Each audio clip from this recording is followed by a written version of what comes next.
তোফায়েল ভাই, আপনি সুস্থ হয়ে ফিরে আসুন। ভোলার তরুণরা আজ কিভাবে জেগেছে, আপনি ভোলার মেডিকেল কলেজ ভোলাই করতে দেননি। এই তরুণরাই ভোলার মেডিকেল কলেজ ছিনিয়ে আনবে সরকারের কাছ থেকে দাবি জানিয়ে।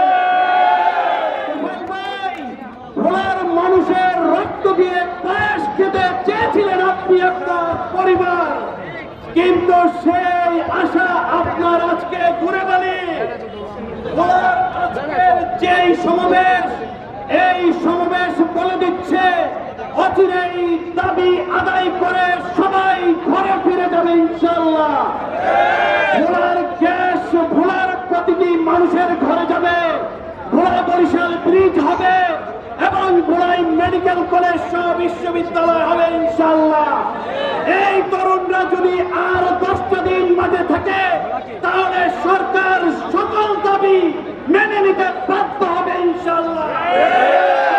আমরা এই তরুণদের সকল দাবিতে একমত থেকে অল টাইম জসিমদের মতো লোকদের দাবিতে মাঠে আসবো সব সময় ইনশাআল্লাহ।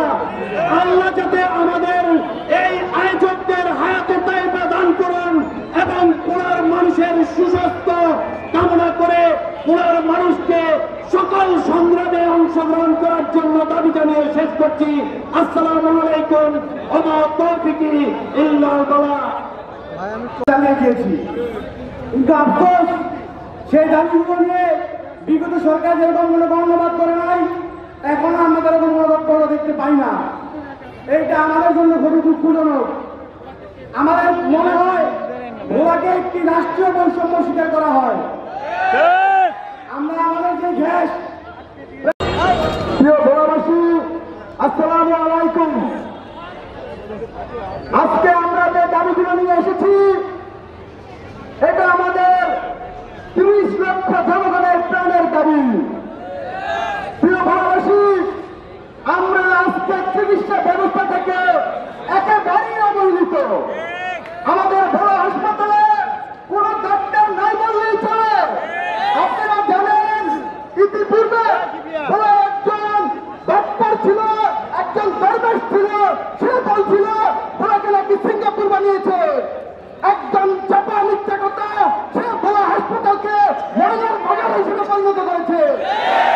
আজকে আমাদের ভোলার জনগণের প্রাণের দাবি, ভোলাতে একটি মেডিকেল কলেজ হাসপাতাল করতে হবে, করতে হবে, করতে হবে। যদি আমাদের ভোলাতে একটি মেডিকেল কলেজ হাসপাতাল না হয় তাহলে এর থেকে বড় কর্মসূচি আমরা দিতে বাধ্য হব ইনশাআল্লাহ। তাই অবিলম্বে আমাদের বাসাবাড়িতে আগে গ্যাসের সংযোগ দিতে হবে। সবচেয়ে বেশি ত্যাগ ছিল, 50 জনের উপর বেশি শহীদ ভোলা মানুষের। সেই জায়গায় বিবেচনা করা হলো এই সরকারের উচিত ছিল ভোলার জন্য মানুষের দাবিগুলোকে বাস্তবায়ন করার জন্য পর্যাপ্ত পদক্ষেপ গ্রহণ করা। কিন্তু আমাদের দাবিগুলো এখনো বাস্তবায়নের কোনো পদক্ষেপ আমরা দেখতে পাচ্ছি না। আজকের এই সমাবেশ যারা আয়োজন করেছেন তাদেরকে আমরা আন্তরিকভাবে ধন্যবাদ জানাতে চাই। তাদেরকে ধন্যবাদ জানাতে চাই ভোলার রাষ্ট্র তৃণমূলের পক্ষ থেকে। তাদেরকে ধন্যবাদ জানাতে চাই ভোলার শিক্ষক বিষয়দের রক্তের বিনিময় বিষয়। আমাদের বরিশাল ভোলা সড়ক চাই, রাস্তা চাই, ব্রিজ চাই। এই তিনটি মৌলিক অধিকার নিশ্চিত করে আমরা আমাদের এই আন্দোলন থেকে সরে দাঁড়াবো। আমি সবাইকে ধন্যবাদ জানাচ্ছি, ধন্যবাদ জানাচ্ছি ভোলা জেলা কৃষি সমস্ত নেতৃবৃন্দকে। আসসালামু আলাইকুম। লিখে দেন রোগী গেলে যে আপনি এখন ঢাকায় যান, বরিশালে যান, এটা লিখতে এমবিবিএস হওয়া লাগে, এইটা লিখতে তো এমবিবিএস হওয়া লাগে না। আমরা এই দীর্ঘদিনের অভিশাপ থেকে মুক্তি চাই।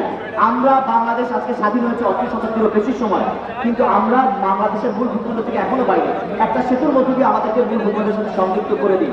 আমরা কেন এতদিনও এই দাবিটা আদায় করতে পারলাম না? এবার আছে সেই কথায়।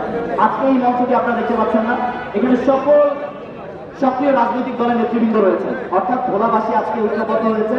দল মত নির্বিশেষে একটা পরিচয় আমরা ভোলাবাসী, কিন্তু অতীতে যখন যারাই সরকারে ছিলেন তখন তাদের আমাদের দেশটা দুর্ভাগ্য কি আমরা রাষ্ট্র রাজনীতি সরকার দল সব মিলেমিশে একাকার হয়ে যায়।